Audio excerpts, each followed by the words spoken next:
We all set, Jen? 6 o'clock? All right.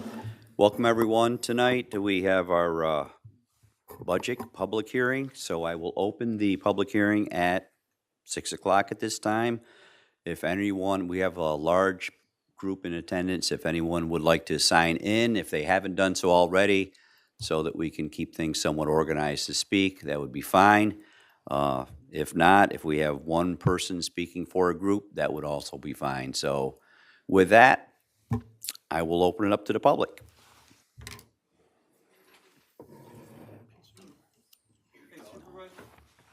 Yes. You do that. Jen, I just want to clarify that I saw on the table that the notice of publication of the meeting has been properly filed and the affidavits are filed as well, correct? Correct. Okay. And did you want to give any kind of summary before you have the public? Oh, yes, I'm comment? sorry, yes. Julia, yeah, I know, and we talked about that too. Julia, our comptroller, yes, thank you very much, Steve. Just in the interest of, full Yes, transparency. we want to be transparent, thank for you the very public. much. Yep. So in summarizing the preliminary budget that is being talked about tonight, total appropriations for the general, part town, and highway fund is about $10 million, which is a 6% increase from last year. These appropriations are totally funded by fees, fines, miscellaneous revenue, as well as sales tax and fund balance. Total appropriations for other funds, which would include fire, ambulance, library, water, sewer, lighting, is about $3.2 million, which is about a 4.2% increase from last year. Fire protection tax rate for 2024 is proposed at $0.7564 per thousand, assessed thousand. Ambulance fund tax rate for 2024 is about 15% per assessed thousand. And the library tax fund rate for 2024 is about 10 cents per assessed thousand. Sewer district user fees remain the same at $180 per EDU. And some of the major appropriations I wanted to kind of run down for the budget is personnel. Employees received a 5% COLA adjustment, and any applicable raises. Union is contracted for a $1.50 increase per hour, as well as any applicable longevity. General, one of the major appropriations in there is for the sheriff's contract at $287,000. In highway, we have appropriated $840,000 for road improvement, $50,000 for future repairs of Old Post Road, $400,000 for Luther Forest drainage, and $150,000 for drainage projects, as well as $435,000 appropriated for equipment. Seniors have received an increase in appropriation totaling $15,500. And within the part town, one of the major appropriations is the zoning update, which is budgeted for $77,000. Building and grounds are receiving new equipment totaling $235,000. And in employee benefits, we have about a 12% average increase in health insurance based off of the proposals that were presented to us. Some of the major revenue sources is sales tax for about $6.46 million, and that's allocated between general, part town, and highway fund. Mortgage tax is budgeted around $800,000. Court fines about $226,000, and building permits at $250,000. And that about summarizes some of the major aspects of the preliminary budget tonight. Thank you very much for that report, Julia, appreciate it. At this time, I will entertain anyone from the public has anything to say. Okay, my name is Peter Shaw. I'm the chief of the Malta Ridge Fire Company. And as the chief of the Malta Ridge Fire Company, I'm here to speak in reference to the proposed 2024 fire contract. First of all, I want to thank the town board for historically supporting the fire service in the town of Malta, as well as their continued support. With that, I want to say just the thought that our contract payment will increase less than 2% for the upcoming year is very concerning to us. Over the past 3 years, we've had a flatline contract with zero increase in cost to the town. During this time, our expenses and overall responses have increased dramatically. Just as an example, our calls are up 23%, our man hours for those calls up 16%, our fuel costs are up over 34%, and the cost of apparatus costs are up approximately 62% in counting. And I could go on a lot of different line items in reference to that, but I'm not going to. Added to those costs are multiple unfunded mandates and industry-recognized standards and regulations that we have to adhere to for fear of liability or even prosecution.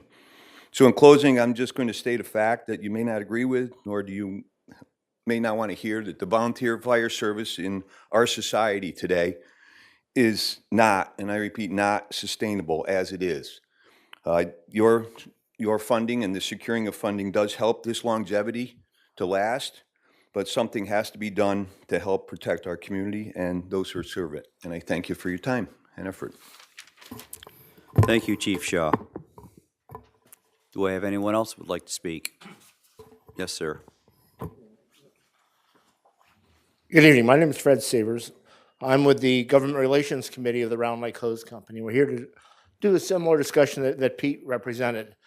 What I'm handing out, or what's being handed out to each of you, is a letter that we put together that kind of summarizes our beliefs and feelings relative to your proposed budget for the upcoming year. What I would like to do is take the liberty of reading that to you, just to ensure that you understand what we're saying in the letter. Notice that the letter is written to the supervisor and the town board. Ask that it be incorporated into the minutes for the meeting. Members of the Round Lake Hose Company are here tonight to respectfully request that the Malta Town Board reconsider that portion of its draft 2024 budget as it relates to fire protection. We strongly believe that in order to maintain the current level of fire protection that the town now enjoys, our requested funding level must be reinstated. Over the past several years, the country has experienced significant inflation, approaching about 8% a year. Throughout our community, inflation has also impacted housing values, which have been reflected in this year's assessment update. Between significant growth, assessment adjustments, you got to pardon me while I try to follow my own writing here, but okay, so between significant growth, assessment adjustments, and keeping the fire protection tax rate at the current level, the fire companies would realize an increase of approximately $200,000 per year in the upcoming contract. That sounds like a lot of money, and it really is a lot of money.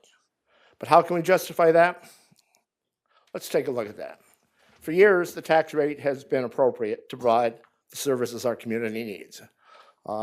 Peter mentioned that it's been level, but those funds have been, we've been able to live within those funds, and it has worked for us. As our phenomenal growth has continued, and Malta has grown phenomenally, continues to grow phenomenally. Annual increases in this total assessment, coupled with the 82% tax rate provided the funds that we needed to keep up. Over the past couple of years, a new factor has been added to the equation: inflation and availability of materials and supplies. While the general population experienced a rate of approximately 8% per year of inflation, the fire service inflation rate is reported to be approximately 22% per year, 22% compared to what the general public sees. Here are a couple examples of how that inflation is impacting the fire service. The leadership of the Round Lake Hose Company believes that our volunteers are our most valuable asset. Recruiting and retaining volunteer firefighters is a challenge, a huge challenge. It is difficult for a person with a family to give up the time to attend the fire department activities. It is especially difficult when that activity can prove to be immediately dangerous to your life or your health. That's a tough thing for a family person to have to face, that what he's doing, he's giving up his personal time to go out and risk his life. That's a big item. Recognizing this, the leadership focuses on providing each volunteer with the latest and most functional personal protective equipment. That's our turnout gear, if you will. That equipment has been affected by both availability and elevated inflation rate. Following some examples: our personal protective clothing. That's defined by both a standard and regulation, and we must replace it every 7 years. That's irrespective of how much that gear is used. We have to replace that gear within 7 years of the date that it's placed in service. So what's that mean cost-wise? Well, in 2020, that set of turnout gear, which is boots, pants, coat, helmet, gloves, a hood, cost about $4,400 a person. In 2023, that same set of equipment is $7,900, almost twice as much. Now, the other caveat with that is if we can get it. It's very difficult to get it. Delivery times are really protracted at this point, if at all. Significant item for us. That cost of that firefighting gear is a lot. And Round Lake has we keep a membership rocks between 65 and 70 members. So there's a lot of money in turnout gear. Self-contained breathing apparatus. The other thing the guys wear, the air pack that they put on when they go into a building to give them fresh breathing air to let them live. The air packs, they're being continually upgraded and replaced with new year models. Air packs that we have are about 4 or 5 years old. The model that we have is not going to be produced anymore. It's not going to have manufacturer support. Thus, parts will not be available to repair them. So we have to take a look at that and say, gee, well, I think we have to replace all of our air packs to keep them in a position where we can keep them functional. What's that mean for us? Well, one of our current air packs cost about $4,500. That's still an awful lot of money. Nothing compared to the new cost. We don't have firm figures yet, but the replacement air packs are estimated to be in the neighborhood of $10,000 a pack, over twice as much as the current air packs. And while we don't provide every firefighter with an air pack, I think we have about 41 or 42 air packs that we sell. Again, an awful lot of money. Two-way radios, the radios that are used to communicate between the apparatus, the fire control center, between trucks, between people. They're included in each emergency vehicle and interior firefighting crews. We're all part of the Saratoga County Emergency Communication System. While most of the equipment we use is regulated by national standard or regulation, our radios are regulated by the Saratoga County, by the government, county government. County Emergency Services will only allow radios manufactured by Motorola and its system. There are other compatible radios available, but they are not allowed. So what's that mean to us? That Motorola radio that we're looking at to put into one of our trucks is about $4,000. A comparable mobile radio, some folks will say actually a better radio, is $1,800. But Saratoga County, not the national government, not the National Fire Protection Association, Saratoga County government says you have to use the Motorola radios at a little over twice the amount of another radio that's available to us. It's a lot. And that all sounds like a lot of money, but look at the next one. And I think Pete mentioned this, that he said inflation in fire apparatus was 65%. Here's an example. 2018, Round Lake bought a new engine. It was $680,000. That's in 2018. In March of 2022, we ordered a somewhat similar truck, a little bit different, but somewhat similar. That truck is expected to be delivered next September. That truck had a cost of $830,000. $680,000, $830,000. As we're talking with the manufacturer, they got advising us of problems they're having with delivery. Delivery on trucks is now 3 years and 4 years out. Emissions controls are constantly being revised for the apparatus, with a major revision anticipated in the real near future that will add over $100,000 to just the engine cost. So we have another engine that's scheduled to be replaced in 2020. Right now we're saying, gee, maybe we really ought to think about trying to get that replaced to take advantage of this reduced cost and the time factor involved in its delivery. So we're looking at an engine that we anticipate will be delivered in 2028 if we order it by this January. That cost of that truck, now it's essentially the exact same thing as that 2018 truck that we paid $680,000 for, $1,300,000. Now it's not bid yet, but that's what the manufacturer tells us to expect that it's going to be in that range, $1,300,000. Awful lot of money. So in order for the fire companies to be able to deal with this inflation, will require substantial budget increases and sound financial management practices. Keeping the tax rate the same, at the 82 cents a thousand, will help us down that road. If we aren't able to set funds aside to pay for that 2028 engine, finance charges could be $65,000 a year at today's rate if they don't go up. That's $65,000. That's 8 sets of turnout gear at that new price. That money would just be thrown into interest income for some financial organization. There's also some taxpayer impact. If the tax rate is reduced, which you're looking at 75 cents a thousand roughly, I think you said, if that's reduced, some taxpayers may actually be paying less this coming year than they are during the past year. If there were some of the folks whose assessment was not adjusted, their assessment their taxes will probably go down. Keeping the rate the same, we'll see no increase or an increase of about, if you went up to the 82 cents a thousand, that would mean an increase in the taxes for people where their assessments have increased, an increase of about $8.20 for every $10,000 of assessment increase. Really, compared to everything else that's going on, peanuts. In conclusion, the Round Lake Hose Company strongly believes that keeping the 2024 fire protection tax rate at $82,000 per thousand assessed will generate the funds the fire service needs to continue to provide the residents of Malta with the highest level of volunteer fire protection at a very reasonable cost. Thank you. Thank you. Do we have anyone else like to get up and speak? Can I ask you a few questions? Come on up. I see in your conclusion about the tax rate, I don't see any analysis of what the money generated if the residents of Round Lake Village had contributed, because they don't contribute right now. How much money is that being left on the table for years?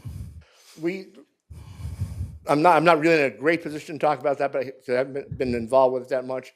I can tell you that It would be an increase of money, wouldn't it? there would be an increase of money. And I can tell you that for the fire chief, Frank, who's unable to be here tonight, has talked with both the current and the previous mayor, more on an unofficial basis, about the need to establish tax revenue from That would be a good number to know for asking for money, and we're leaving a whole bunch of money out there that is pretty much unfair to all the residents of Malta, and the residents of Round Lake Village are not contributing at all. I'm having a hard time saying we're gonna give you guys more money when other people aren't paying zero for fire protection. I can't get over that hurdle right now. So when it comes time to contract next year, because we're under contract right now, to get that fixed first would be a major priority for me to move forward considerable. Because yes, I believe in the fire department. I believe, listen, the equipment, anyone wants to buy a new vehicle these days, it's $10,000, $15,000 more. And then, how many fire trucks you have there right now? Currently, the department has one combination engine and a ladder truck for our higher-rise buildings. We have 2 other engines, a heavy rescue truck, a brush fire truck, and some smaller vehicles that are used by the chiefs and for the fire police. Layman's term, fire trucks 4. Full-size fire trucks for 'em. So you're looking to replace half your fleet in the next 4 years. If you're getting a truck, Actually, it will be replacing half of it and adding one additional one to it. that's a big turnover. It is. So, prior planning, like you says, is very key. And if we're getting pushed up against the equipment, I understand that it's going to be hard obstacle. Everything costs more. You go to the grocery store, it costs more. But that's concerning that it's all coming up right now. Are the other ones going to be obsolete? No, they won't be obsolete. They're approaching the end of a useful life where we can get a maximum amount of money in for them on a trade-in. And that's kind of a factor we have to look at for finance side. But probably the most significant factor for us, and hit maybe a little bit about it with the personal protective clothing, volunteer firefighter. Nationwide, volunteer fire service is in critical condition. In Saratoga County, the volunteer fire service is in critical condition. Manpower numbers are down very, very significantly. Why is that? Training requirements have gone up very significantly. Chief Shaw talked about alarms. I think as of today, Round Lake is at about 519 alarms. Last year, We just broke 500 for the first time ever. Have you guys done any kind of internal audit to decrease your operating costs, to determine like your gas usage of going out to other villages and supporting them and doing the, risk versus reward going on out there and realize you were not needed and you come back home? That's money cost. It's cost. But take a look at that one seriously. That's what I'm saying when I say audit. I'm not saying it's not. It has to be looked afterwards, not, hey, well, let me get the numbers, but afterwards, hey, we can look at something where we could save cost or. We're part of the Saratoga County Mutual Aid Compact. That's, each company will accept and provide its services to other companies in turn for them coming to help us. As you when should, it's yes. needed. And that major fire, especially with the short manpower situation experienced throughout the county, that's real critical to us putting together an effective firefighting team. For Malta, it's maybe even more critical. Malta has just an interesting point. Now, I see Chris Morel is here. He can maybe help me verify this.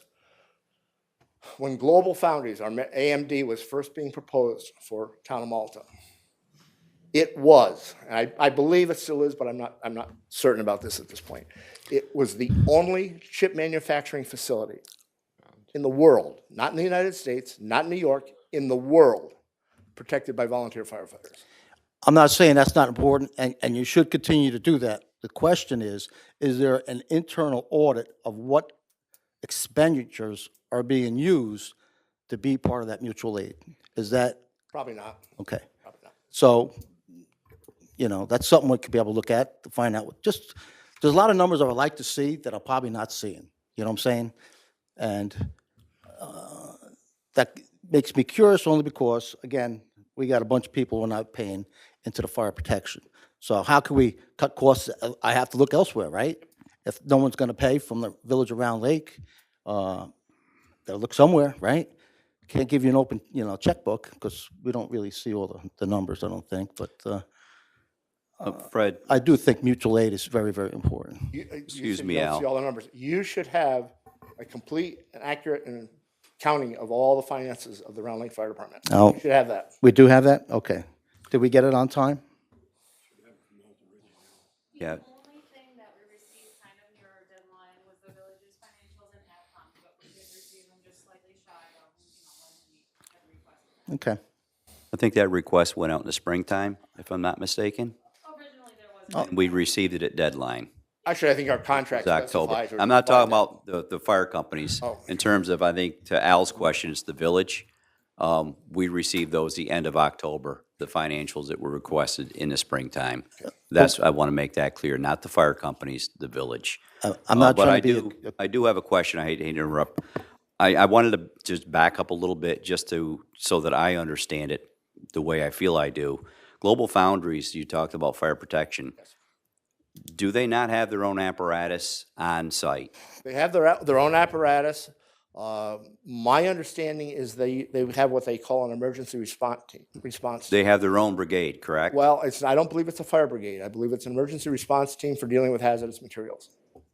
All right, I've been told that they have their brigade and they have trained professionals because of the materials that they work with. They want to make sure that the folks that deal with any incident that happens there are in fact trained on those materials and the hazards they're within. And again, these are bona fide questions. I don't know, but I have been told, I know for a fact I've seen apparatus that says Global Foundries on it within the tech park traveling around. So I kind of assumed that they had their own engines. So in terms of equipment, I'm under the assumption they have providing to their own plant that equipment in place. So it's not necessarily, hey, Round Lake, hey, Malta Ridge, we need your equipment because we don't have our own. They have their own, unless I'm misunderstanding it. Pete's not here right now, so I'm really. Thank you very much. That's what I thought. And now also, I wanted to touch on another subject because, again, I have a little bit of experience in the fire service. You are absolutely correct when you're talking about volunteerism. It's been on a steadily decline for decades, which is sad, but that's where we are today. quite frankly, I've always felt the fire service, like the police force, law enforcement, and so on, even EMS, they should all be paid positions because of the level of what we're agree with that, expecting too. and the importance. I don't think anyone should be expected to give of their time for that. But with that being said, and the fact that we know volunteerism has been on a decline, we know that FASNY, Fire Association, State of New York, has pumped millions of dollars into a system that they have also seen as, quite frankly, let's be honest, putting water into a bucket that's got a bunch of holes in it. So, to the point, what, if anything, in your budget or Malta Ridge's budget is going to address the real crux of this problem, and that's personnel? Because if there's not something in place that can be presented and saying, this is our plan, X amount of dollars is going to go towards staffing, and we're going to do this. That, to me anyway, personally, that is the real issue here. I understand equipment, I understand diesel fuel, that's going up for everybody, but it's also going up for the people that are going to the grocery store. And while you say it may be peanuts in terms of a raised tax cap, those peanuts mean a lot to a lot of different people, and it adds up. So before we go in and start doing that, we need to be responsible, not just the town of Malta. The fire companies need to be responsible. Balance your checkbooks, keep a tight budget, and watch every dollar that you spend.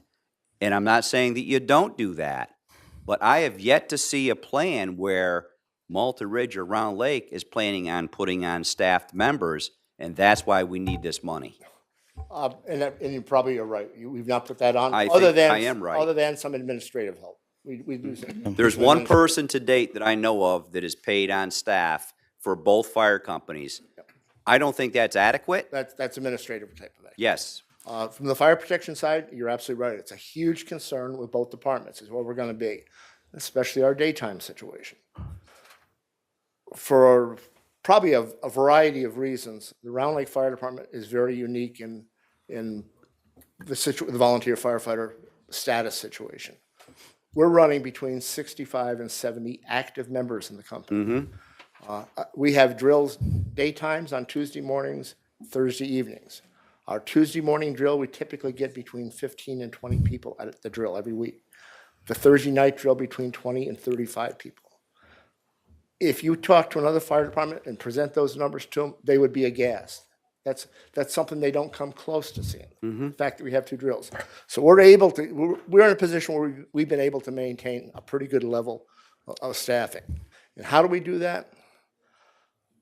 In my estimation, it's that what we do is we take the volunteer and make the time that he's putting into the service, the fire services attendance, very productive for him. It's a very active training program. We have a lot of requirements that folks have to meet with the training, but when they're there in the firehouse, they're busy. They've got something to do. They're not sitting around. And I kind of think that's part of a real key factor of how we've been able to keep our staffing up. Will that last forever? Someplace down the road, we're gonna have to look at. Now, you are an anomaly. Your Round Lake Hose, I know, is extremely active, and I commend you folks for what you do and how you've been able to maintain your roster the way that you have. But you also realize at the same time the challenges, and as you just said, Fred, that's not going to last forever. We need to get to the core of the problem. And at the end of the day, the bottom line is providing the service with personnel. That is what is that's key. Absolutely. So if it means not replacing an apparatus every 5, 6, 7 years, but maybe 10 years or 12 years, there's ways that we can tighten our belts to achieve what we really need. And that's when that bell rings, an engine shows up, and there's at least 3 to 4 people on it. Absolutely. And that is our goal. Just to make sure we're on the same page with this, apparatus replacement, the Round Lake Department has a policy of apparatus replacement, and we attempt to keep it peace for 20 years. Keep it 20 years. 20 years. I didn't hear 20, but I'm glad to hear that now. so- Thank you. I heard a much lower number. I'm sorry. And I'm not trying to be accusatory here because I'm with Mark. I see paid service down the road, I- rather sooner than later. And I believe in paid service. I don't think you'll see any argument from us that it's. And I believe in that, and I'm willing to go that way, because that's logical and necessary, you know. Well, now, you say you got 65 volunteers. What would be optimum for you? How many volunteers do you think? Our bylaws limit us to 75 folks. Now, that was put together at a time when the company probably responded to maybe 100 calls a year. We're probably going to be 600 plus calls this year. Like So it we says- probably have to take a look at that and saying, we're probably going to need some more folks. Now, we talked about daytime and how we're very well off daytime. For some reason, we have a number of our people that are various professional folks that are able to work out of their homes. And so there are younger folks that were able to keep a good interior crew. They couple that with some of the folks that have been around for a few more years, and perhaps they're retired. We can't be the interior firefighters, but we can be the guys to support them, whether it's driving the apparatus, doing the exterior work. So that combination has worked out very, very well for us. I keep my hair short so you can't see my gray, but I've been around for a few years. Growing up as a kid, we used to volunteer to shovel everyone's driveway in the neighborhood. Now you can't get a What are you, kid, nuts? you can't even get a kid to pay him to shovel your driveway. So I know how tough it is. But anyhow, I do appreciate everything you guys do. Absolutely. And again, I do see paid service down the road. Al, just to, I think this is roughly in the ballpark. If the village was paying the fire tax at the approximate rate that it's been here recently, would throw off about $90,000 a year. You're always good with the numbers, John. We should have known John would have come up with the That's numbers. what I'm saying. He's good with the numbers. He's good with the numbers. Thanks, John. That's a healthy little chunk of change. If you times that by a lot of years. No, I Thank you, do Fred, appreciate very it, Fred. much. Thank you. Appreciate it. Julia. Mr. Stack, How are you? good, how you doing? Good. Apologize, work went a little late, so I was a few minutes behind, but That's all right. I do want to say the numbers and everything, it's not because we want the new trucks or the air packs or the things.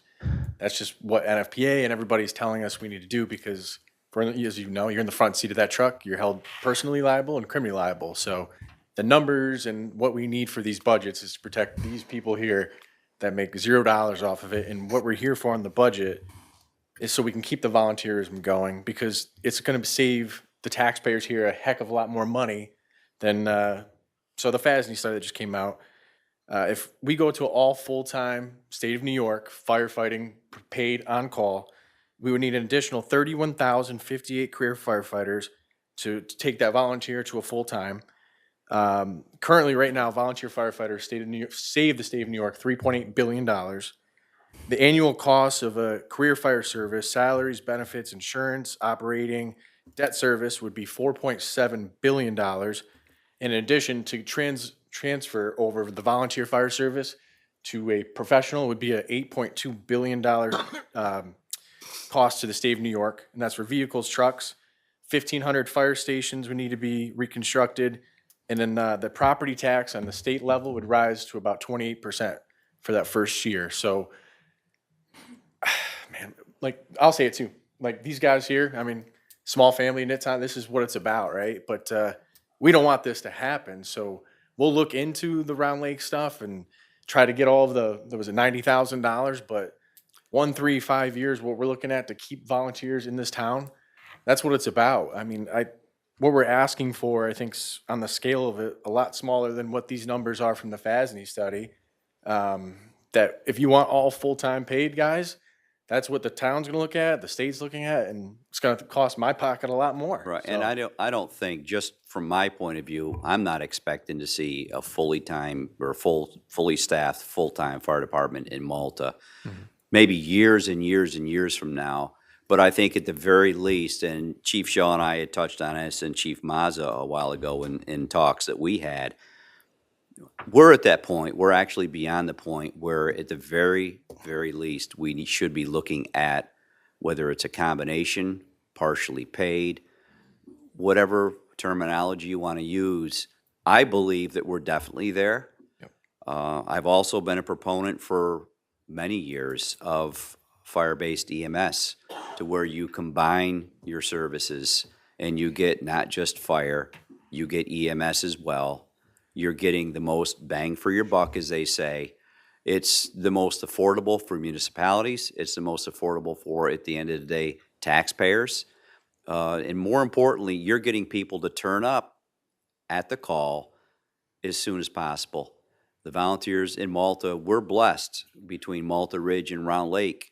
I live right next to the station, as you guys know, and Malta Ridge, and the engine rolls out fairly quick after the siren blows. But it's not immediate. It's quick, but it's not immediate, and seconds count. You fellas know that.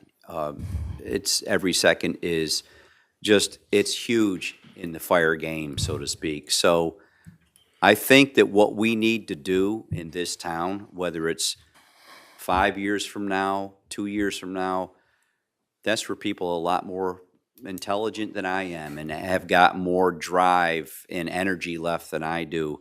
It's got to be explored, because I think we need to look at the pool of money that we're expending for our protection in this town, fire protection wise.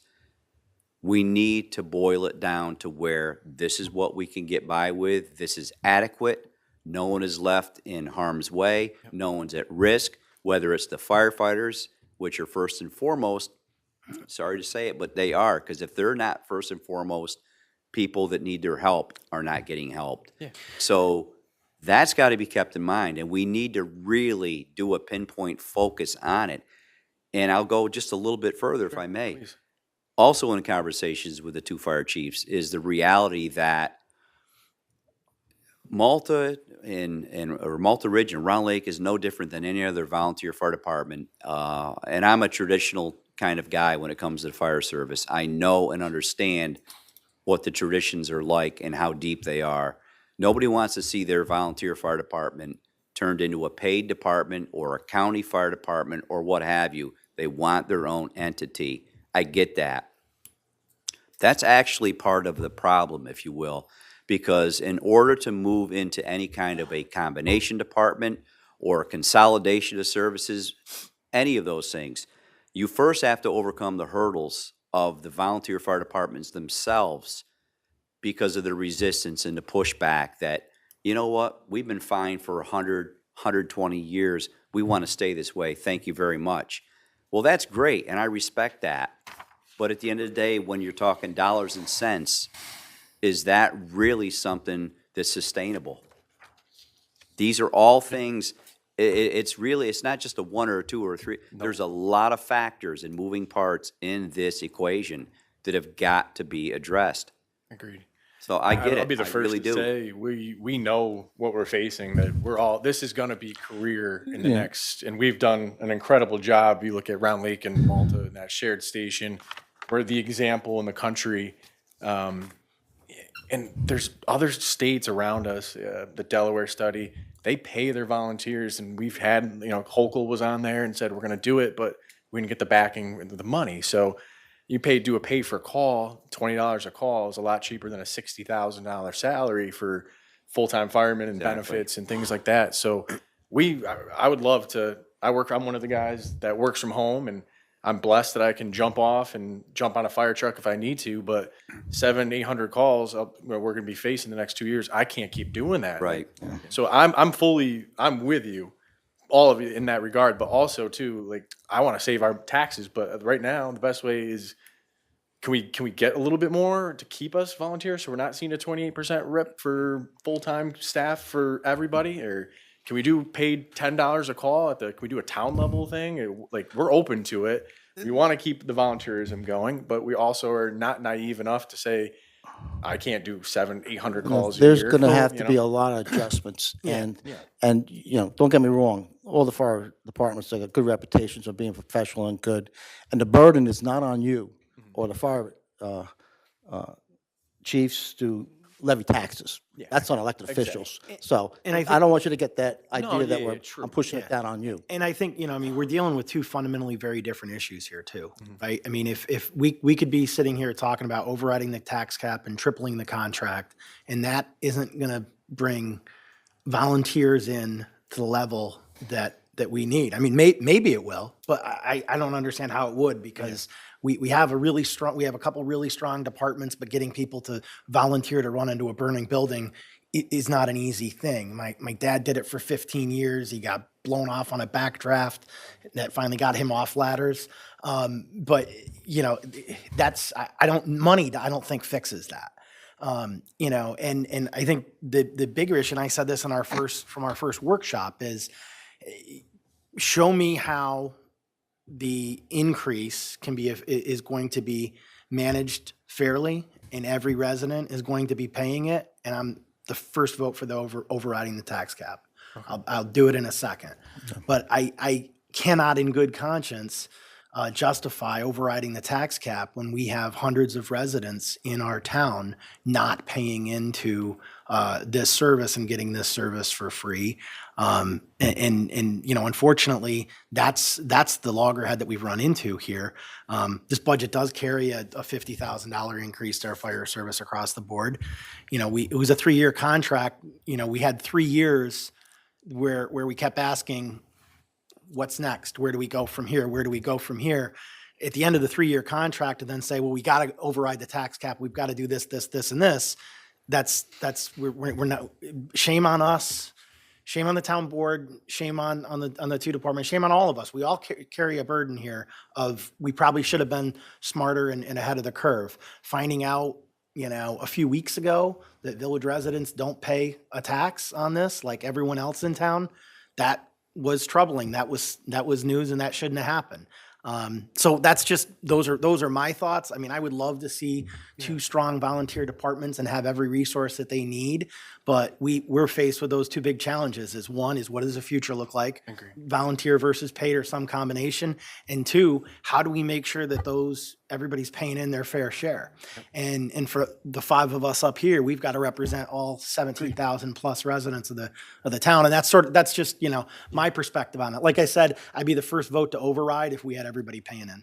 So I think some light bulbs are kind of going off to the point of, in the 3 years, like, if inflation didn't jump, if NFPA requirements didn't change, if these things didn't happen, I'm the treasurer too, so I balance it. I'll say it, I'm a hard explicit of, where's that going? Why is it going? How much is this? How much is that?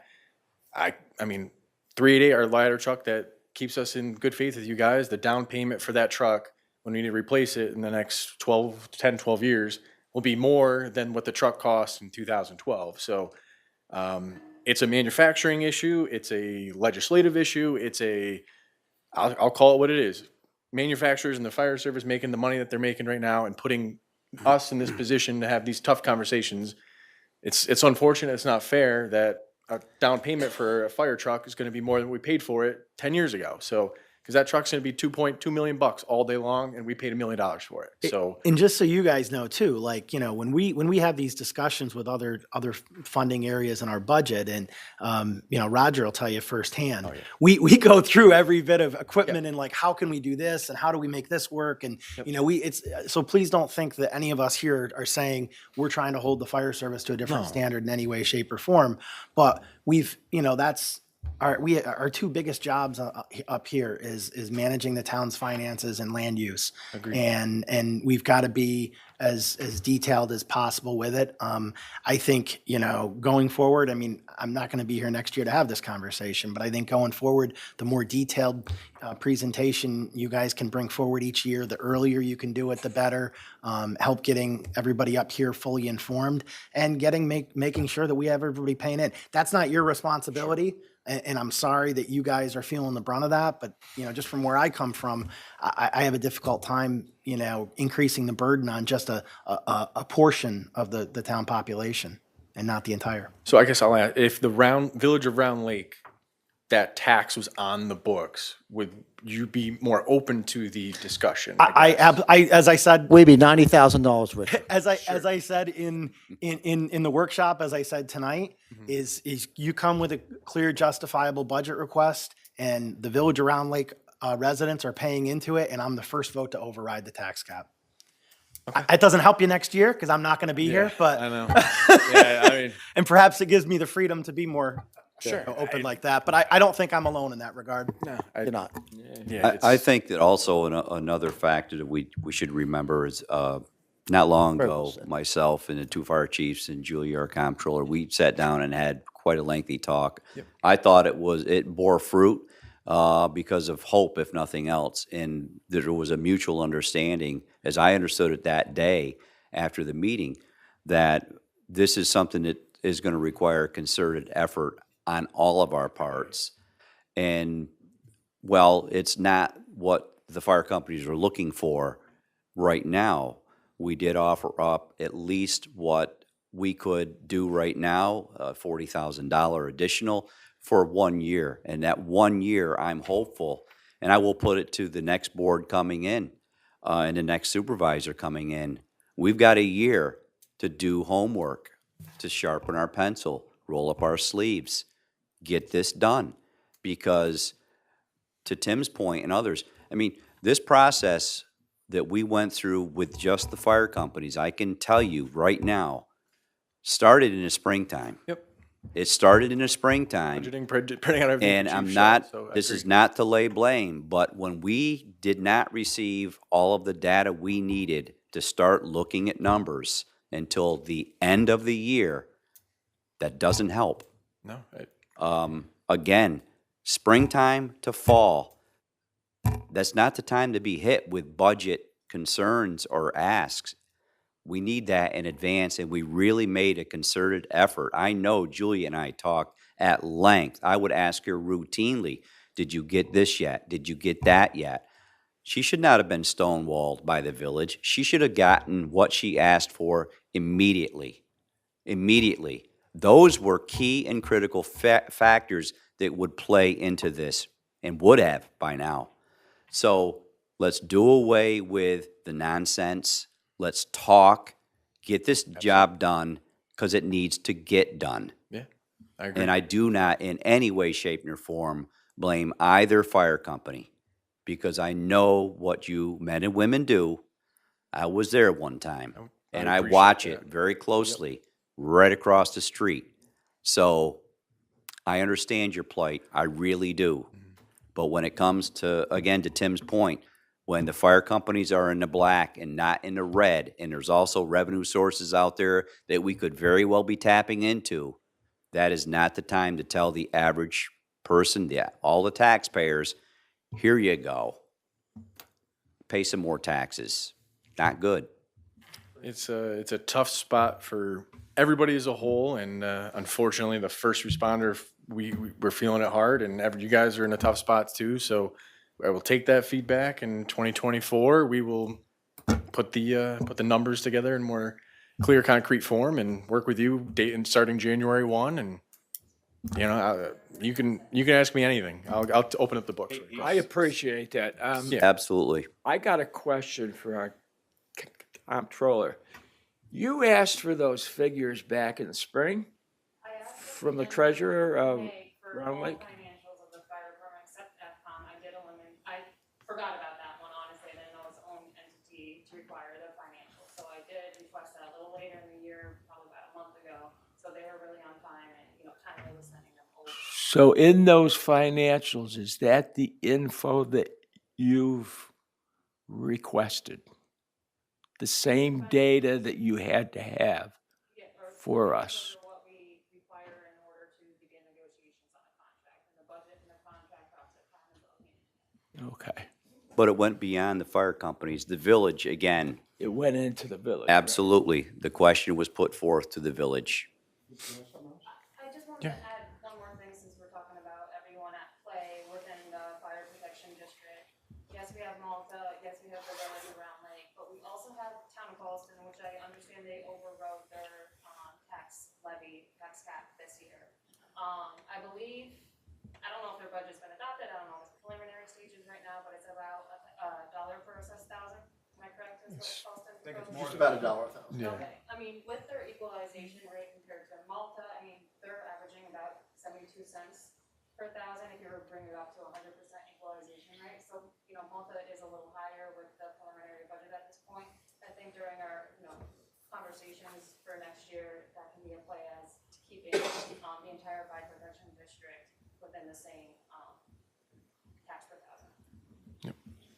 Hey, sir, I don't want to prolong the conversation. No, Like, you're fine. Long enough, but my suggestion to you, and I will be gone, is we have a 2009 or 2010 comprehensive Yep. fire service study.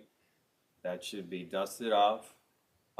The data should all be updated, and that document and the additional data and analysis should provide the framework for what the vision for the department will be going forward. You got kind of something to jump off of that can give you some focus, because this is not a focused discussion. It's just a rambling problem admiration, problem description kind of discussion. I wouldn't call it rambling. No, it's Yeah, not yeah. rambling. Thank you for correcting Yeah, I that. wouldn't call this rambling, you know, I'm a fourth generation guy. I'm trying to keep This this. discussion is hopscotch all over the place. A solution to the general discussion is gonna be to take that document with some focus and look at it objectively. Well, I don't want to ramble anymore, so, No, I'm not saying you, sir, necessarily. No, we rambled, Mr. Stack. Asking the questions. Let me just too. finish, sir, because no insult was intended. It's, the discussion generally has gone all over the place. Not you in particular, but this discussion has gone all over the place. I'm good. Okay? Thank you, sir. And we, if you want to focus and start to identify solutions, that document could be a basis to start getting solutions identified. You know, we focus every day and try to come up with solutions, so I'll just say on record, I don't appreciate that, and, none of these men and women here appreciate that either, sir. I'm talking about the bigger issues of Same, where the that's fire what- service that's- is going, Agreed. right? Not about the great value that you provide, because you do. None of that is what I'm talking about. I'm talking about these kind of global issues.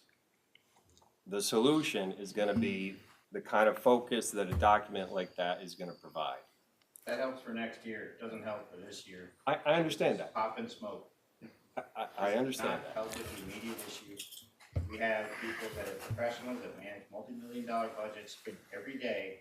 So to the questions about, hey, tighten your belt, people do that every day. We are professionals, we do this stuff, we do it to the best of our abilities, we do it as volunteers. And the questions, Colonel, I get it, you went too far. This is, Okay, I'm sorry to interrupt you, sir, but if you're going to speak, I'm going to have to ask you to come to the podium and identify yourself. Mr. Stack, thank you so much. I appreciate your input, and I thank you for the efforts that you put into this. And just to be clear, I've not ruled out voting for a tax cap override myself personally. Okay, you may have a heavier lift with the rest of the board. I hear what you're saying. But the bigger issues are gonna take that kind of focus. But those bigger issues aren't going to be solved tonight. They're not going to be solved in this budget cycle. I totally agree that longer term, yes. And to your point about paid people, we've had two departments talking about that for years. The shared station is set up with an area that can be built out with that in mind. People have I'm been sorry, talking about I'm- this for a just a long time. minute, if I could, I hate to do it, I don't mean to interrupt. Could you just mention your name Sure. so that we have it Ferdinand, for the I'm record? with, Round Lake Fire. Thank you so much. I'm sorry. And there's even been conversation among the chiefs. I work at Glens Falls Hospital now, work at IT up there. Glens Falls has a paid department. Malta has a higher population than the city of Glens Falls. So that's been mentioned a number of times. The idea of paid firefighters is something that both companies are talking about as an inevitability. But that and Round Lake and what they're paying is not going to solve the immediate budget issue. You know, up until a few weeks ago, from what I'm told, you didn't know that was an issue. So if Round Lake is on the hook for 90K, then approve what we would normally get minus the 90K if that makes you feel better. But we've got a problem about how to run our operations on a daily basis, and we're doing it with volunteers and we're doing it the best we can. The rest of this stuff, frankly, is pop and smoke. Yeah, we have an immediate issue, and I agree with you. We've got some long-term planning to do. We're trying to do it. We've been trying to do it all along. I agree that we've got to do that study, and, Responsibility, though, it's our. well, it comes across the way that you're Well, all I putting it. said I is didn't that- mean to be accusatory, because you say for years and years, I've been up here for 2, and I'm finding out, and I support the whole process, but it's, so if I've offended you, I apologize for that. I'm just disappointed, frankly. I mean, we came here in good faith to try to present some things, and actually, I had no intention of speaking tonight. I've got people that are far better qualified than myself to do that. But after listening to this discussion, what I heard is what I hear from, I work at a pretty large organization. We manage multi-million-dollar budgets every day. And what I heard is people popping smoke because they don't want to address that and they don't want to hit the tough issues. So I understand that you have a tough job. I get that, and you ask good questions. However, we've got an immediate budget issue that we've got to deal with, and what we're hearing is that, okay, you guys got to tighten your belts more. Sorry. I just did say, We have a responsibility So do we. to the whole town. Yep. And when I hear and heard that it wasn't fair between Malta and the village, that's irresponsible. Is And- that an issue we second. created? Wait a second. Is that an issue we Excuse me. You created? didn't create it, you didn't create it. But it comes But it's a- across the way you're describing is that it's our problem to I solve. didn't no, I ever said say it's that. not your burden. Nobody said that at all. That's been how it asking comes about across, your guys. equipment. And what you're saying is that you won't approve the budget rate that we had last year, and your primary reason is because, oh, well, Round Lake isn't paying That's their not the fair primary reason. It That's is There's not. things That's what we going heard. on. There's You That's didn't what hear we that, heard, you did guys. not hear that from me. That it's not fair. That's not what I said. I did My- not say My that. Guys, exact, that's how it's coming hang on, across. my exact words were, if I saw a justified, clear breakdown of why we needed to override this tax cap, our comptroller said that the finances were in good shape, that the $50,000, this is not a detailed breakdown of what the I haven't seen what needs you are. have. This is Again, I the- did the not statement that intend was to just speak read tonight. into the record by Fred, which Yep. was greatly appreciated. But the amount that we have in the proposed budget currently is the amount, my understanding, the amount we can contribute without overriding the tax cap.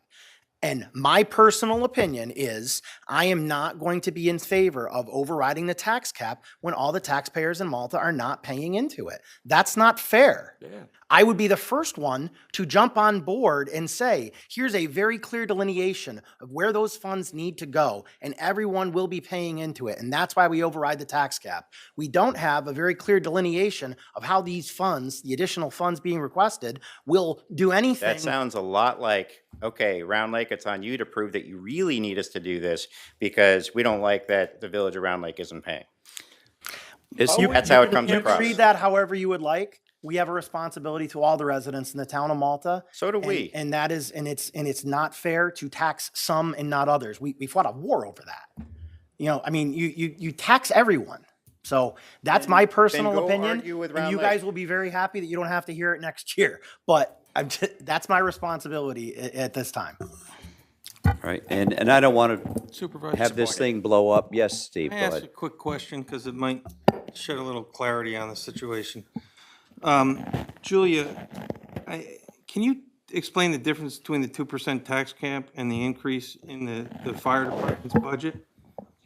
Yeah. Yes, please, Julia. Because my understanding is that the town has increased the budget for the firefighters over 6%, almost between 6.1 and 6.5%. I just did it on a napkin. And I think it's relevant because the COLA adjustment even for the year was 5%, that the town is going into its fund balance in trying to fund the fire department the best it could. And recognized at the workshops and other meetings that we know long-term, we're committed to the fire department, from what I heard from the board members that were up here, on a long-term solution. But that the current year, over 6% increases that all that we could come up with. And we recognize the needs and the value that all these great people provide. And so when we got off on some of the tangents, I just heard in the beginning that it's only a 2% increase. So could you clarify that?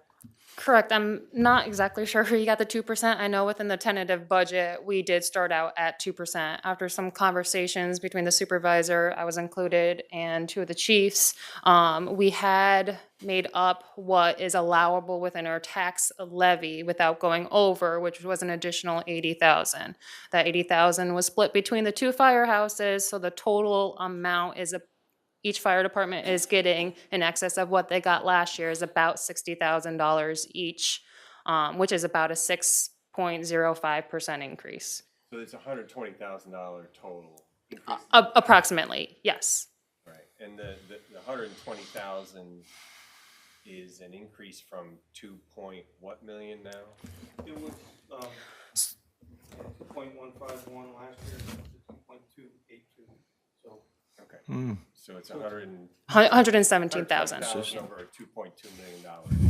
right, so it's about a little over. And you want how much more? They were looking, I believe, another $200,000 on top Like a of it. 19%? You need $320,000 more between the two top of it. departments. For the two departments. 160,000 each. About 200,000 each. They were requesting about a 19% increase from what was originally presented to us in an informal communication. I will make note that there was kind of some discussions that they wanted to keep the tax rate at 82 cents, which was last year. Last year's tax rate was about 78 cents, so there is a 3-cent reduction in the proposed tax rate for 2024 as it stands in 2023. The tax rate that they were proposing was 82 cents, which the last we saw was back in 2022.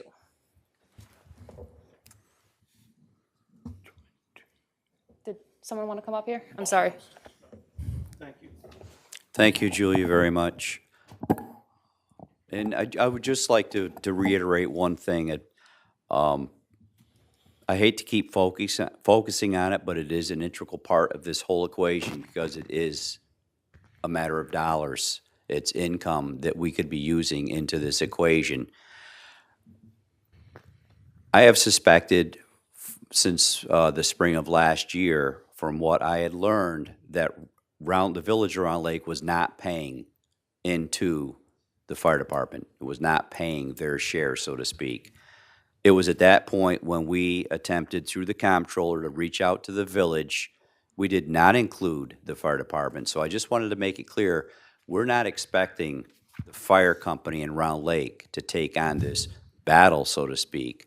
We try to engage in conversation with the village of Round Lake to find out, A, why this has been happening, if it's legal for it not to happen, if there's some statute we're not aware of that it's happening so that people in the village are not paying their fair share.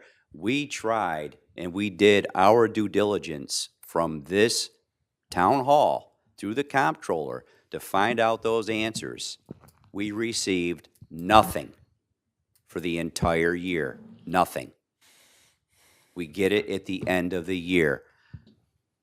I can put 2 and 2 together pretty easily. This is not about dragging the fire companies into a battle for whatever reason, no matter what. This is about public safety. It's about dollars. Stop the nonsense. If you have a legitimate reason why you're not paying into the fire protection in the town of Malta as a village, we would appreciate to know what that answer is. I think it's probably not because your siren is loud. You know what, I'm not the sharpest pencil in the box, but I don't think that's the reason why. So I want that to be clear. We are not holding Round Lake Hose or any fire company to the fire on this. This is an issue outside of the fire companies that's got to be addressed. And again, I challenge the incoming administration to get to the bottom of it and correct a wrong and make it right. I'm sorry, sir, go ahead. Thank you, Mr. Chairman. My name is Sam Dorsey. I'm an exterior firefighter with Round Lake Fire, hence the beard. Mr. Chairman, may I address the comptroller? Absolutely. Just a clarifying question, if I may. Is the sole reason for the tax cap override because we would be keeping the tax rate the same for the assessment of property values increasing? The tentative was put together with a 2% because I did not receive a formal, justification for the budget. I know there was discussion about the increase that was handed to the supervisor. Not sure how. I don't know. I'm not a part of that process. the 2% is what I proposed in the tentative. What we increased it to was just due to the delay of, scheduling financials, so we didn't have enough justification at that moment to override it, but that is a board's decision, that's not a my decision. I had heard you ask, maybe I misunderstood your question. I thought I heard you say, is the tax cap override based on the tax rate? Tax assessments going up for property reassessed values. Okay, the tax cap is based on increase in tax levy, right? Which can also be affected by the assessment. Right, that under. doesn't necessarily Separate. depend on the tax assessment, the tax base. It depends on the aggregate amount of money that you're Correct. raising by a tax, Mhm. Which is how much are we gonna fund your budget? So my question was, why would the override have to happen if we were keeping the tax rate the same? Because it would produce an increase in total money That's by correct. tax. That's what I was asking. Exceed the percentage that is set by the state as a tax cap.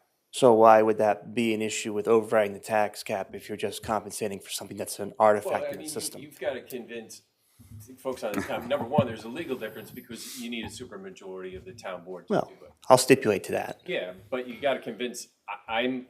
So I'm coming to you with a budget that has stripped out employee costs, has stripped out basically all of your controllable variables. Because when you look at a corporation, which is what the host company is, one of the critical components that we are affording you is volunteer firefighters, which is basically free labor. So when you take that variable out, the only thing that we're coming to you tonight with is fixed, uncontrollable costs that are controlled externally. Excuse me, I'm getting a little hyped up. But so when I come to you for a super increase, Totally comfortable talking So- about it. Just relax, we're just, we're so not when discussing. we're coming to you, we're not coming to you with a fuzzy number or a number that's something that needs to be justified. It's a number that's externally controlled. We aren't able to control that. We can go to our vendor and we can try and find the best gear possible, and we may have to negotiate a little bit, but they're not going to give us a lot of room because they have their numbers. There's inflation built into that because supply costs, anytime you put fire in front of it, increases it exponentially. So the numbers that we're coming to you with, you can basically take those as rock hard numbers. They're controlled by their suppliers, not from an internal management perspective on that. Also, with regards to controlling internal costs, as you mentioned, Mr. Councilman, with regards to responding to calls, that's not something that the fire department does. You call, we're there. Just like last night, my wife called me at 1:30 in the morning at work saying that she might be in labor. Without thinking about it, I went right home. I missed out on 5 hours of night shift bonus and 4 hours of premium time. But a volunteer doesn't take that in consideration when they're going to a fire call, you might miss out on going to overtime. That's another benefit that you guys are seeing, that there's a lot of fringe benefits that are given up that you're not paying for, that this fire department, both Round Lake and Malta Ridge, provide you with, that more than justify the increase, which is based solely on non-controllable costs. You are, first of all, my prayers go to you and your wife. I hope, that things go well. It's the best thing that can happen in your life, in my life. But we have to be able to separate Absolutely. what you've identified is something that is admittedly a great luxury that the people of this town have, and that is people like you and your colleagues who are willing to do what you do. So- I'm grateful for it. The town board, I think, is very grateful for it. So- But that doesn't mean we don't need to look objectively at So what is a reasonable cost to provide the non-labor resources, right, to provide a reasonable level of fire service.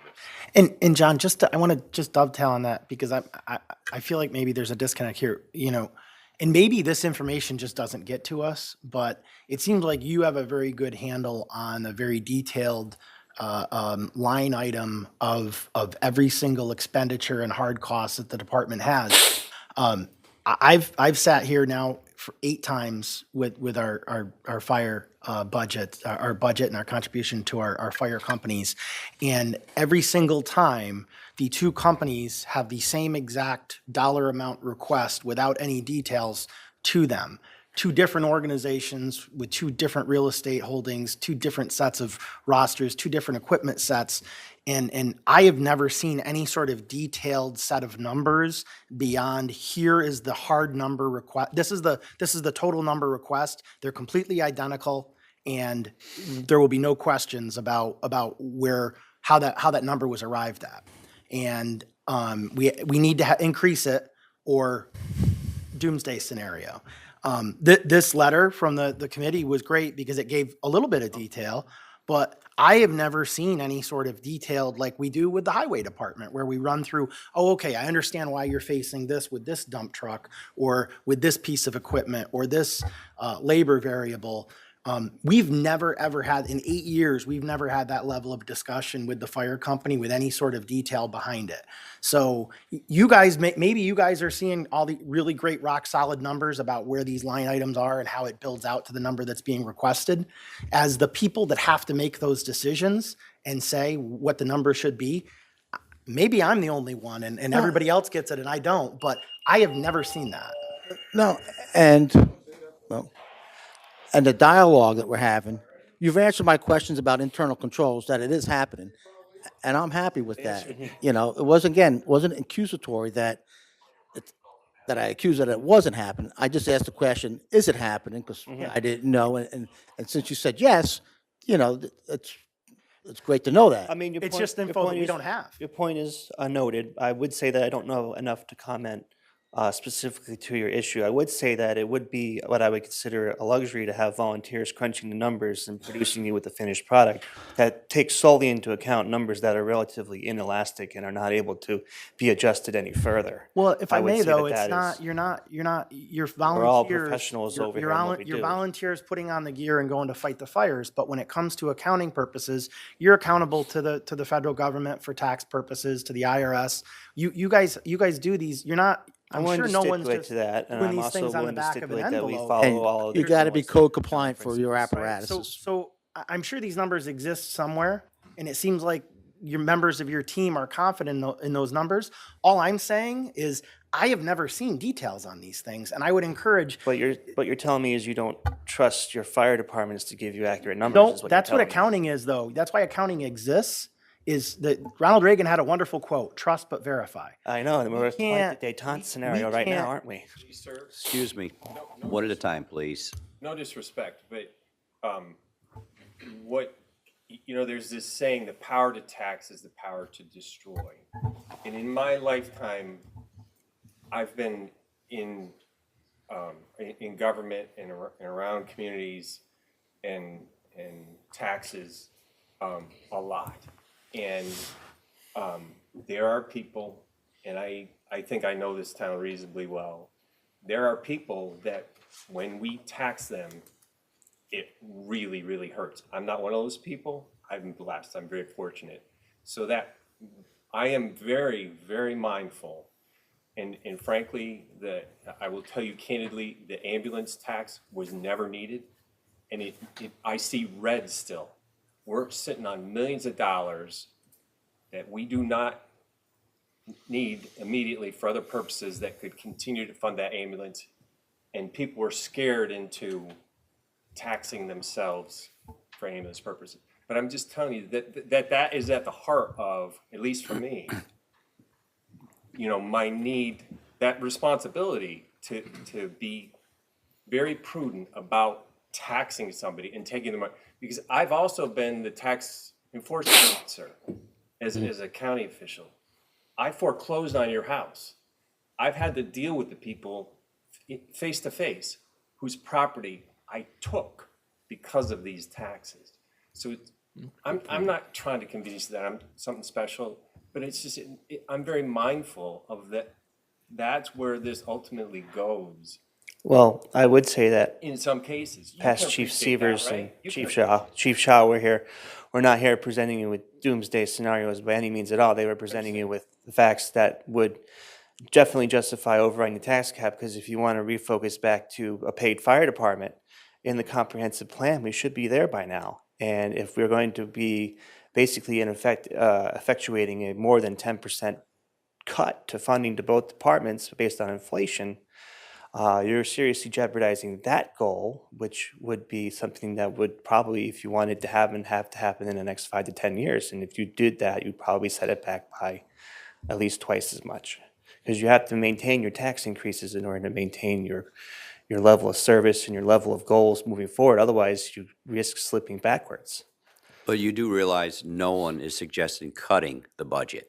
Well, it's You said by cut by it's 10%. an inflationary cut. This It's a is, no one stealth- is cutting stealth. the budget, It's what they call in the business parlance a stealth dividend cut, basically. right? But also, to be true and to be clear, we are not cutting the fire department budget or suggesting to do so by 10% or by any percent. What we're doing is, this is not a personal thing by anyone that's up here. Trust me, of all the people up here, I have got a huge vested interest in the fire service, but I also have a vested interest and a responsibility to be prudent and be fiscally responsible with taxpayers' dollars, to John Hartzell's point. So if I look at a piece of paper and I look at the funds that the fire company in Malta Ridge has and the funding that Round Lake Hose has, and both are well in the black, and then I turn around and I say to the taxpayers, I'm going to raise your taxes because I love the fire department, I'm probably going to be drawn and quartered, because although people do realize the value of the service you provide, and no one here is questioning that at all, to be clear on that, but they value every cent and every dollar that they're able to hang on to. Raising taxes does not save people money. It takes their money. And if I'm going to try to support raising a tax cap, or anyone up here is going to do that, and I'm looking at black and not red, I've got some explaining to do. That's the long and the short of this discussion. It's nothing to do with whether we think up here you deserve the money or you need the money. To be clear also, I had discussions again with both fire chiefs and the comptroller, and my question to both of them was this. I'm asking you right now, if you do not get this 19% increase, are the fire companies going to jeopardize providing a service to the town? The answer was no. The answer was, we're trying to prepare for future cost, future purchases of apparatus. I get all of that. But also, you need to look at what you have in front of you. If you've got money in the bank, so to speak, but you're asking for more, and I'm just saying this in layman's terms for the average taxpayer, if you've got that money, but you're asking for more, and I'm going to tax them to give you more, they're not going to like that. I don't care who is sitting up here. The taxpayers will not like that. And it's not a personal thing. It's about doing your duty and your responsible duty sitting up here when you're going through the budget. It's nothing more than that, guys. It's nothing more at all than that.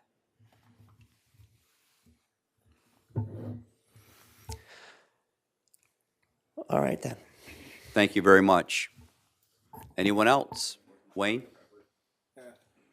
Just to clarify something, you said our budgets are exactly the same. If you would have looked at these two companies 11 years ago, we didn't work together. Our budgets are exactly the same because now both fire companies sit down and they go over their budgets, and we try to come up with a comparable budget that's going to work for both fire companies. And then we set it as to where each one of them is equal. It's not this company does more than this company. We all do the same job. So it's best for us to work together. And again, 11 years ago, if you would have told me that Round Lake and Malta Ridge would be sitting in the same firehouse, I'd have told you no way. But guess what? Here we are. And we are in the state of New York. All eyes are on Malta. All eyes are on us.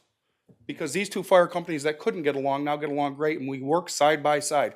This town probably has some things nobody else ever has. Because daytime, nighttime, a fire goes out, you're getting 70 firefighters. You're getting them from two departments They're coming, they're getting on a truck at any moment, and they're taking care of this town. And we appreciate that, and we're very fortunate to the progress that has been made. I am sharing with you guys the information from where I sit, because it's difficult to make these decisions if we don't have justification for it. And when you have two exactly identical numbers and you don't get justification for why it needs to be increased, it's very difficult to make that decision. When we have that faced with very, very healthy reserves, it's very difficult to make that decision. When you have that on top of the fact that all residents aren't paying in, it's difficult to make that decision. Like I said, Which I understand, but as come Mr. and Stack said, come and get those. Show me justified line item why those numbers are needed, what's needed, and why the reserves are not sufficient. And here's how everyone's going to pay into it. And I'm the first one to cast the vote to override. But when we don't have that, it's not responsible. I totally understand. 11-year-old is the tower that sits up there that costed Malta Ridge $1.45 million. Under our current conditions, 15 years is what that truck's supposed to be replaced. So in the next 4 years, to replace that truck is $2.25 million. So if we keep a budget that doesn't increase a little bit and keep us some surplus, when we go to get that truck, now we go to a bank and we have to get the funding for it, which is interest rates, and it just hurts everybody across the board. I'm no expert in finance, but that's great information to justify an increase when you come in and ask for it. And again, it sounds like you guys have a lot more information internally than what gets presented to us. So I think in the future, that's something that please work on, to come in with detailed, justified numbers, not here's what the number we want because it's what we agreed on before we came in the room. That's not responsible budgeting from a public finance standpoint. Just a quick question. In the last 3 years that we've kept the money is exactly the same. Do you believe right now, coming into this coming year, that the percentage wouldn't be 19% more than what it was 3 years ago? It's very difficult to predict 19%. and you're How right. would you think 3 years ago you guys were sitting there saying, well, we'll do this now because in 3 years it's going to be a 19% increase? It doesn't. That's a speculation game. I mean, it doesn't matter. What matters is providing a reasonable amount of resources. That's what we're trying to do, right? I mean, if we went 6% a year, like we're doing 6% here, if we went 6% a year, we're at 18 to 19%. And guys, there were two parties that signed to that contract. Yeah. The fire companies agreed to it. It's not like a gun was held to anyone's head. That's history, though, right? And again, why did we do that though? We did that to keep, we did not. That was feel- the agreement. We sat down You're right, together and worked through we it. did not want to hurt the town in any way, shape or form. So we took on a 3-year contract. And no one's Any suggesting that you increases- want to hurt the town, certainly. Yeah, and, I mean, my suggestion to you guys, first of all, I do believe that you have an obligation to go to the village and say to them, we're providing fire protection here, actually, I don't think it's on the fire companies to do that. It's That's not. that's on the town board to do that. No, it's not. I mean- you can't tell the village what to do. Well, neither can we. Live there. But hang on, you guys are in this meeting saying this is what the town board needs to do. Why can't you be doing that at Village Hall? My suggestion to you in the short term is you got a little bit of time, get us some more information that shows us, here's where we need to go.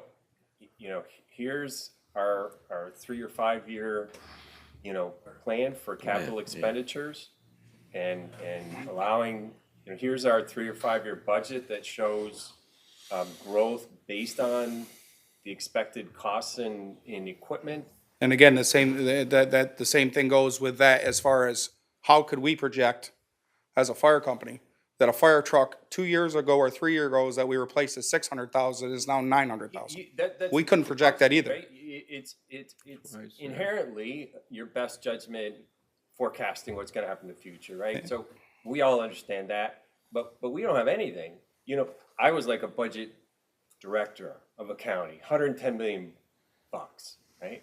I work with banks and businesses and stuff. I'm used to seeing, here's a spreadsheet that shows me the numbers of what my reasonable look into the future is going to be. Here's my reserves that I got to set aside for capital expenditures. Here's my operating costs. I think this is going to go up. This is going to go down. That's I think what Tim is talking about. We've always operated in my time here on this model that we're not going to look under the hood. We're just going to try and keep the tax burden roughly the same, and that'll be good enough. But now, when we're talking about really big increases, you know, I think the elected officials are a little more sensitive, and they're saying, we need to look under the hood. You know, because when we have 19% increases, you know, we gotta start asking more questions. And those questions will be answered, and it could be, you have all the data to give the answers, put the spreadsheet, the pro forma budget together that shows capital reserves, you know, operating cost projections. Yeah, and I understand exactly what you're talking about. I'm a superintendent of a multi-million-dollar company, and I deal with budgets daily. And so you, know, As well as running an Elks Lodge, so I deal with those budgets and daily. this is the So request, this is the request that we made in our budget workshop. It's a request that we make every year to say, hey, give us the justification. In 8 years, I've never seen a justification for the increase. It's just trust us. And when you're talking about a 19-20% increase, at some point we've got to, and asking us to override the tax cap, given all these variables, we can't, we got to verify at some point. Yeah, you know, this would probably, the 19% thing is really, I'm sorry, is out the window as far as I'm concerned. Because if we did this year to year to year, the 19% wouldn't be, it would have, over the last 3 years, would have hit 19%. Sure, but we Which all has agreed changed in not 3 to. years, yeah. So, I mean, we can't go back in time and change that. Yeah, and. So we've got to deal with what we the- have in the front of fire us companies today. are gonna take the brunt of it because we There's time. chose to do Like I that. said, you know, you've got the challenge to override the tax cap. You've got to get 4 out of 5 of us to vote to do that, right? And the only way you stand any chance, from what I could tell, of that happening is to get those spreadsheets out in the little bit of time that we have to work with and show them, you know, really what Right. is, we got to. Which I totally What's understand. under the hood. And I can Everyone- assure you, you've got 5 supporters up here that Every will be one of these tripping over firefighters that themselves, were in this room today, that will be the tripping over taxes. themselves to override the tax cap all if in you can this town. justify it. If you guys can We all show pay us. taxes. Started the conversation here with some of the data. I get it. But, And also, had Wayne, discussion about the scout packs, the equipment. I get it, but I want to see it more in a financial presentation. Not like the Scott packs are going up to $10,000 each. We got X amount of them. I want to see it from a dollar number. And you guys, the end of the and I know you're volunteers, like I said, you're volunteers when you strap on the equipment and run into those buildings. But you have a lot of very smart, capable people on your team that I have the utmost confidence that know what these numbers are. We just got to have a conversation about it. We can't keep asking for it and not getting it when we want to do this, but we've got to be able to justify it. And maybe I'm overshooting. Maybe I'm completely wrong and these 4 guys don't agree No, with me. but I don't clarity think is that's what the we're looking case. for, and that's all it is. no, and I think, Fred's got I something. think if I could, just in the overlying or underlying part of this is the fact that, as we discussed earlier, this is a collaborative effort. It's, to Tim's point, this is not the board or the town. This is not the fire company. This is everybody. All right? Absolutely. We have a responsibility, and yes, we've been trying to hunt down and chase down facts and figures from the village. The onus is also on you folks. That's your village. Press them like we've been pressing them, like I've been pressing them. There's dollars and cents that are not coming into your budget, and they should have been for a long time. Find out why they're not. Find out what you can get. But this is not just on the board, whether it's this board or future boards. The fire company, you also have a responsibility to say, hello, what about us? How about a little money our way? And I don't mean, okay, we're going to make it look like it's over here and it's over there. Not saying that's happening. I want to see where the money's going into your budget from the village. That's what we want to see. Not the routing. I want to see what ends up from them to you. Mark, one thing, Steve has just pointed out to me that we've already blown the window to override the tax cap. So, I mean, we're stuck, all right? So, that legally, that it doesn't allow, we would have to adopt a local law tonight. We're not even convened as a town board to act, right? So it just isn't gonna happen. It's not gonna happen next year. But I don't think that that should end what started here in this room tonight as a good discussion. The dialogue's been established. It needs to continue to be established. It needs to be pressed. It should not stop just because a tax cap cannot be overridden. Okay, this has got to go forward. And I implore the fire company to assist the town board to do just that. And in fairness, I know the fire department has asked the village of Round Lake in the past, of course, got documents from 2007, 2008 from Chief Jason, said the wrong name here, Karismak, where he addressed Round Lake, asking for the Round Lake residents to participate. He came by my house and gave me a copy of it. So I know it has been asked to Round Lake well over 10 years ago. Well, yeah. So, but me finding out for sure up here, being a new guy, it's probably getting a little more vocal, maybe. So that's why I think we're out here right now. Well, I think the And intention is we're having good, we're having probably, I got a question for you. we're having great dialogue and clarity that Tim is saying that's never happened before, right, Tim? I got a question for you. How are the smaller villages and outlying fire departments handling this massive inflation to the actual Most of the- equipment, the engines, the Scott packs? They still have to perform. Right. But So the they're- town of Milton, I believe the town of Milton is $1.27 per thousand. You heard Ballston's $1 per thousand. That's how they're getting by. They're getting more money for less than what we are for more. Are they are they assessing at 100%? I So those No. numbers are- I actually, you know, I don't think that they are actually. yeah. those No. numbers don't mean anything. No, and for what it's worth, just as a sidebar, in conversation with the supervisor in Milton and also with the village mayor of Ballston, they are also, they being the town of Milton, they are also going to be asking the village to start paying to fire protection. So we're not an anomaly. This is, I think, probably going to be a growing trend as it catches on that people are realizing, because as apparently this board was not aware for a long, long time that no money was coming towards fire protection from the village. So I Thing think this is- is going to continue. Honestly, I didn't know that until tonight. A lot of We've people been didn't. asking for these But figures. I'm not in the village, so I live here. We've been asking these same questions from the village for years. And recently it was told that we should have had them years ago. They were easy to get. And yet it took us over a half a year to get our questions answered. So, I mean, it's not gonna happen tonight, I understand, but at least we're starting to talk, and we're at least starting to deal with real numbers. And I hope you guys know, this isn't the first time we've asked these questions. I mean, that's what's frustrating, is, you know, like I said, we had a workshop close to a month ago where I sat right in that seat right there and said, I'm ready to override the tax cap right now if you can justify these numbers and give me detailed information. And we didn't get it. And so I'm sorry, I want to give you all the resources you guys need, but I can't responsibly do that when we don't know where the money's going. We don't have proper accounting for it. Thank you. Anyone else from the public? Kathy?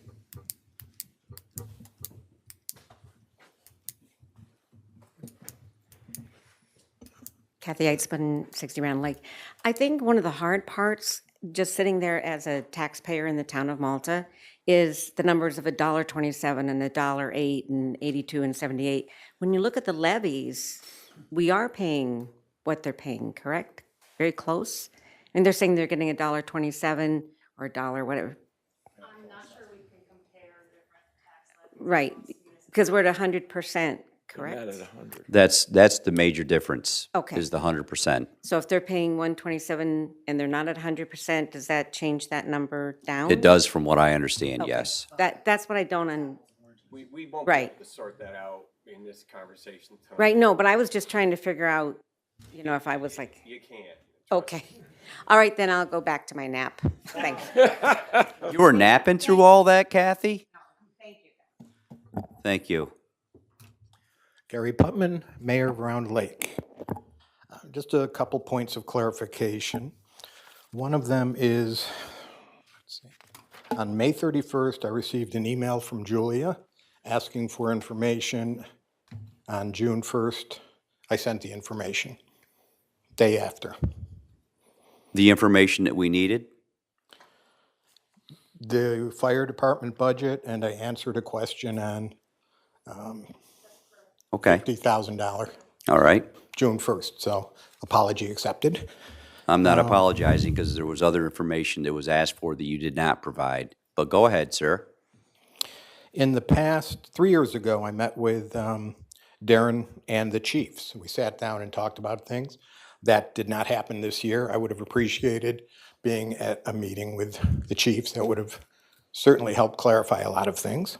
Perhaps. In 1949, I believe it was, Malta established a fire tax district that did not include Round Lake.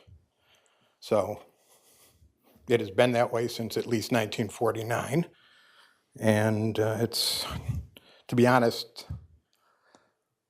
concerning that nobody on the town board knew that for 70-odd years. That's, and But John's the only one last that's been thing- on for 70 years, so that's. I thought it was Vince. The knowledge was there or should have been there. And Cynthia, Frank, and I will be, in fact, probably starting in January, talking about this exact topic. So we have plans for that already. And that's it. Thank So I just, if you don't mind, sir, if you'd like to answer a question. So the financials that Julia was asking for throughout the year, when was that delivered? The financials, yes, that's kind of what we're talking about. The information that I had from the fire department, the budget I gave to her, answered a question, so. But the financials she was requesting so that we could go through our process, was that delivered to her office? Thank you, Julia. So, Gary, you're saying that the village doesn't pay any fire tax? That is correct. It has been that way since the village was incorporated in '68. As I was campaigning, this question came up a lot. They brought it up. I didn't bring it up. Who is they? Residents? Residents that have been involved with the town and the fire department. They told me that they were paying, they owned the land in lieu of the fire tax. Is that true?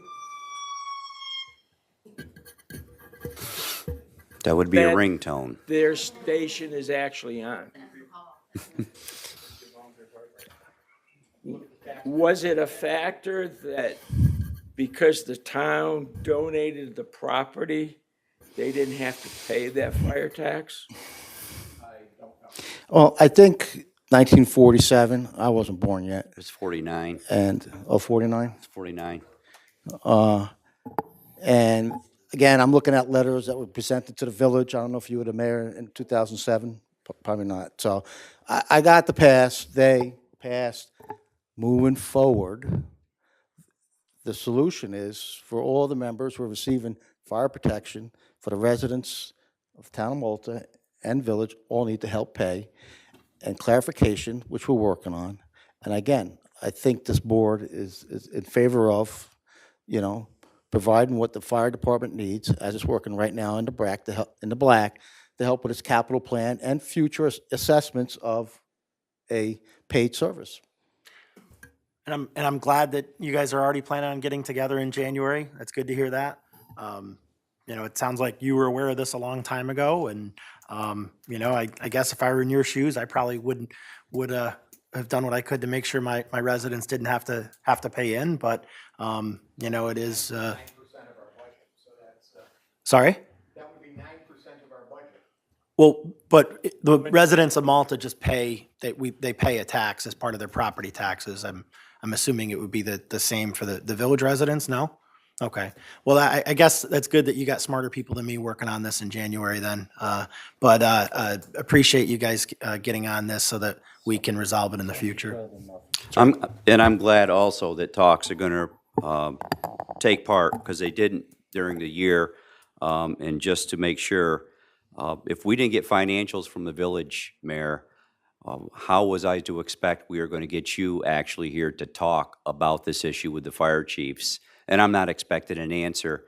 But with all of that being said, we have worked very hard at making this budget happen and keep the fire companies funded as they should be. And without help, we can only do so much. And just because something happened in 49 doesn't make it right. I'm a big positivity guy here, so I. We need that we right gotta- now. we gotta try to bring this in. So, yeah, thank you for the things that we need to do moving forward. Julie, I promise you, I'm the treasurer. You'll be hearing me January 1. The things that are needed, thank you, noted them very well. And I think at the end of the day, we all want what's best for the town, and we got to do it the right way. So, I mean, you have my commitment that Malta Ridge is going to give it to you for 2024 to, obviously we can't do anything now. So, but thank you for the transparency and allowing us to come up, and hopefully we try to represent ourselves well and professionally, and we appreciate your openness and honesty. And you did. did. Thank you very much. And I want to thank you for coming to the town and highlighting this issue. You shouldn't be thanking us. We get paid to do this, really. But still, I mean, we gotta. So we gotta be uncomfortable. You don't grow being comfortable. So we gotta have the uncomfortable conversations, and I appreciate it. it. And Thank you. Next administration will. You guys did a great job. So I got to ask you, are you doing as good a job as George? We never had these issues under George Seeley. Well, here's the. Let's bring George back. George Seeley's budget was $200. Yeah. Yeah. George The only thing, Seeley's you need a cigar and you need a stack of books. And cigar, a bourbon, a scotch, and there you go. for $250. God bless him. Yeah, not $1 million. So, but Thank you, fellas. I appreciate it. I really do. And we will be voting on this budget Monday. But I appreciate everyone's input in this. One quick Yes, item. sure. I'm with the Malta Ridge Fire Company. I'm their president this current year. You mentioned the Fire Protection Master Plan. I would like to see the town board get another committee together to finally dust it off again and go back and see what was adopted and see what works and what doesn't work. And I would be willing to sit on that committee. There you go, Cynthia. And I agree. I would love to be in that committee as well. Thank you very much for bringing that up. Me too. And Al too. Me too. Al too? Al too. Al as well. I think that's a How town. old is that old? All right, so anyone else from the public who would like to comment on the budget? So I believe we can end the public hearing at 7:40? Okay, and I thank everyone for coming tonight. Have a good evening.